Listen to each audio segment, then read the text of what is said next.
দ্বাদশ অধ্যায় উপসংহার।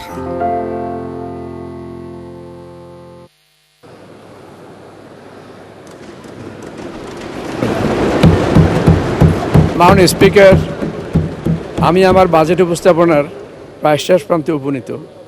মাননীয় স্পিকার, আপনি জানেন গত 5 দশকে মাননীয় মন্ত্রী, আপনি বসে বলতে পারেন। জি, এবার একটু যতক্ষণ পারি দাঁড়িয়ে বলে এরপর বসে যাবো। ঠিক আছে, ওকে। আপনাকে ধন্যবাদ মাননীয় স্পিকার। মাননীয় স্পিকার, আপনি জানেন গত 5 দশকে অনেক দিক থেকে বদলে গেছে বাংলাদেশ।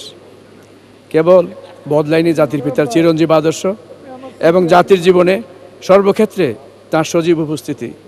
তার দেখানো পথেই মাননীয় প্রধানমন্ত্রী শেখ হাসিনা দেশের সকল মানুষকে সাথে নিয়ে একে একে জাতির পিতার অসমাপ্ত কাজ সম্পাদন করে চলেছেন। এরই মাঝে বাংলাদেশ স্বল্পোন্নত দেশ হতে উন্নয়নশীল দেশে উন্নীত হয়েছে এবং এমনিভাবে 2030-এ ক্ষুধা এবং দারিদ্র্যমুক্ত বাংলাদেশ, 2031-এ উচ্চ মধ্যমায়ের দেশ, 2041 সালে একটি জ্ঞানভিত্তিক সুখী সমৃদ্ধ বাংলাদেশ এবং 2100 সালে নিরাপদ টেকসই বদ্বীপ বাংলাদেশ বিনির্মাণ করে জাতির পিতা বঙ্গবন্ধু শেখ মুজিবুর রহমানের অন্তর মন প্রথিত সোনার বাংলার সুবর্ণরেখাটি আমরা স্পর্শ করব ইনশাআল্লাহ।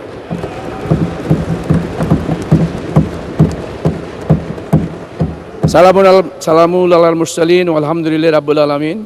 মাননীয় স্পিকার, আপনাকে অনেক অনেক ধন্যবাদ। জয় বাংলা, জয় বঙ্গবন্ধু, বাংলাদেশ চিরজীবী হোক।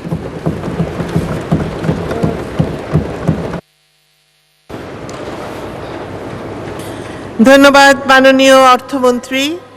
মাননীয় সদস্যবৃন্দ, মাননীয় অর্থমন্ত্রীর অভিপ্রায় অনুযায়ী তার বাজেট বক্তৃতার অপঠিত অংশ পঠিত বলে গণ্য হল এবং বাজেটের সকল ডকুমেন্ট টেবিলে উপস্থাপিত হল। মাননীয় সদস্যবৃন্দ, 2021-2022 অর্থ বৎসরের সম্পূরক বাজেট এবং 2022-2023 অর্থ বৎসরের বাজেট সংসদে উপস্থাপিত হল।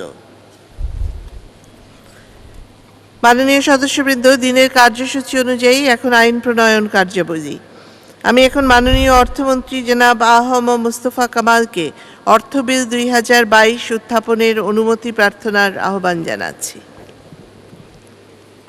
মাননীয় স্পিকার, অর্থ বিল 2022 এর মুদ্রিত কপিতে দফা 81 এর কয়ের টেবিল 1-এ কিছু মুদ্রণজনিত ত্রুটি রয়েছে, যা সংশোধন করে আলাদাভাবে মাননীয় সদস্যদের টেবিলে দেওয়া হয়েছে। মাননীয় স্পিকার, আমি এখন এই যে বিল যা আমি বললাম এটাকে সংযুক্ত করে এখন আমি বক্তব্য তুলে ধরছি।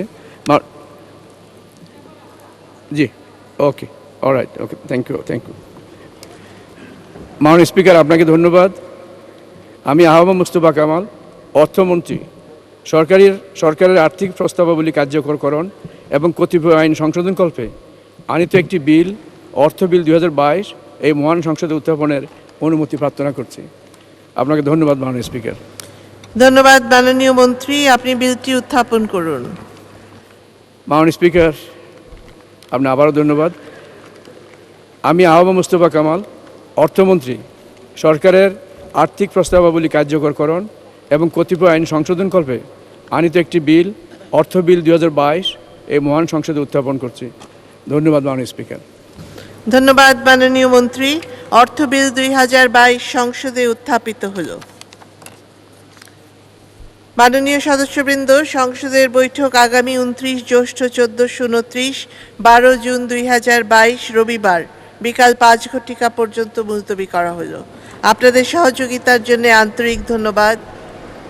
আসসালামু আলাইকুম। বাংলাদেশ চিরজীবী হোক। জয় বাংলা।